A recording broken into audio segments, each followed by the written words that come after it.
Hey, what's up guys, it's the Dueling Monarch here, and today, as promised, I'm bringing you my Egyptian God OTK deck profile. A few days ago, I did a profile showcase as to where I did an example duel and I showed you how the deck worked. So today I'm just going to be bringing you the deck profile and the cards you'll need to pull off this amazing unlimited OTK. So to start off, you obviously need one of each Egyptian god, one Obelisk the Tormentor, one Slifer the Sky Dragon, and the Winged Dragon of Ra. And also you're going to need the Creator God of Light, Herakti. You're going to need him because you're going to need to sacrifice all three of the gods when you get him on the field to special summon him, and as soon as he hits the field, you automatically win the game. Also, his special summon cannot be negated, and the only way you can special summon him is by tributing all three of the gods while they're on the field.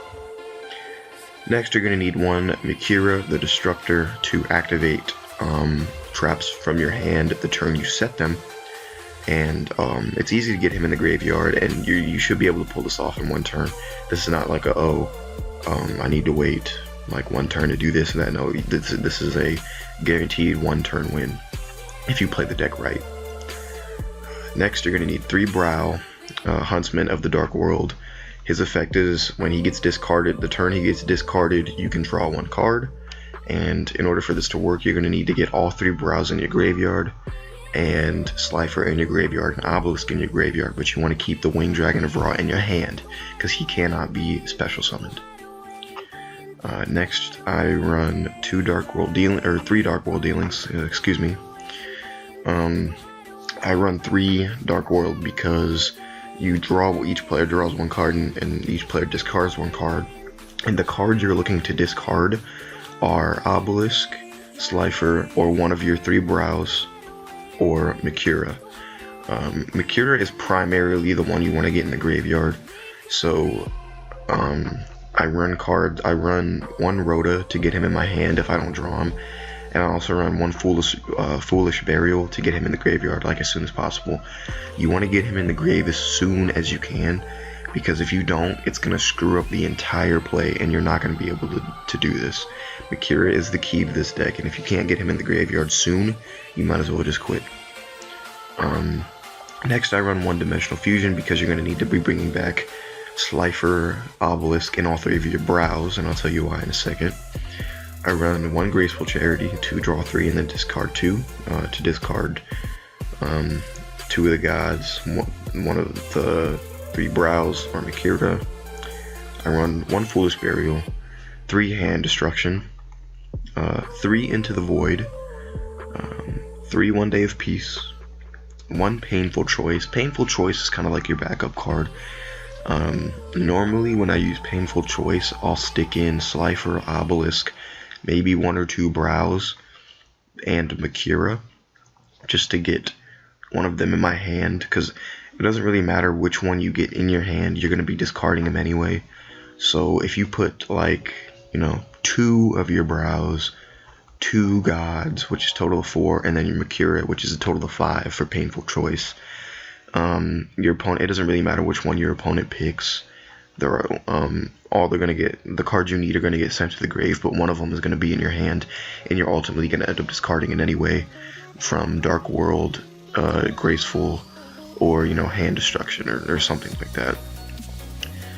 Next, I run 1 Pot of Greed, 1 Rhoda just for Mikira in case I don't draw him or anything like that. 1 Soul Release because you're going to need to banish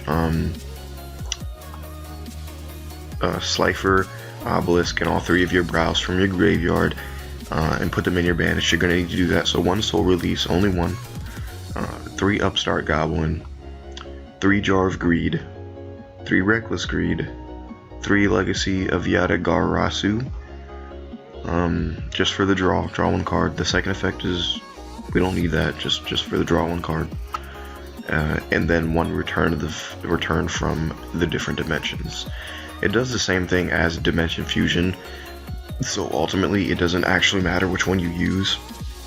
I just put them both in case I need to draw into one or the other, because in order for this to work, the cards you will need in your graveyard in your hand will be ultimately in your grave. You have to have Obelisk the Tormentor, Slifer, and all 3 of your brows. All 3 must be in the grave. And then you're going to use Soul Release to banish them. The card you need in your hand for this to work excuse me, will be Winged Dragon or Raw. You're going to need the Creator God, and you're either going to need Soul Release, Dimensional Fusion, or Return. So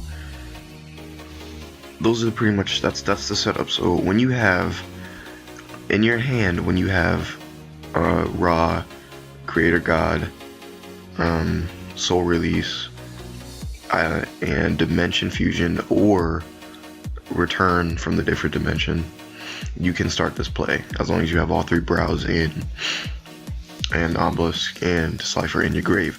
So once you have that set up, what you're going to do is you're going to use Soul Release. You're going to banish your Obelisk, your Slifer, all 3 of your brows. Then you're either going to use Dimension Fusion or Return to bring them back onto the field. Then you're going to sacrifice all 3 of your brows to tribute summon Ra from your hand. Then you're going to sacrifice all 3 of your gods and then special summon the Creator God to automatically win the game. There's no side deck, no extra deck, you're not going to need it, but if you want to make your opponent think you're running some type of other deck, you can put random cards in your extra deck, but that's all based on personal preference. I don't do that. So yeah, that's pretty much the deck profile. If you guys want to check out the video I did of the showcase, you can. It was a pretty good video, and I enjoyed making it.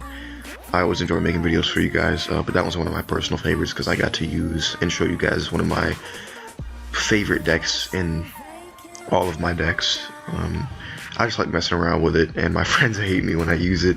They know I use it.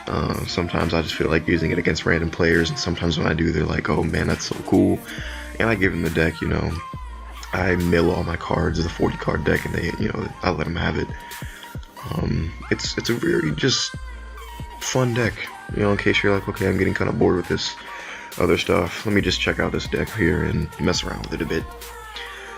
It may take you a few tries to master it, but overall, the whole deck is really just based on drawing, and it's not too complicated. Very simple, very etiquette layout, and I think you guys will get the hang of it sooner or later. Thanks for watching, I really appreciate it, and I'll link the showcase I'll link the showcase in this video that I did for it, and I really hope you guys enjoyed. Please don't forget to like, favorite, and subscribe. It really helps me out. Any support is loved, and I'll catch you guys on the next video. Dueling Monarch out. See you guys later.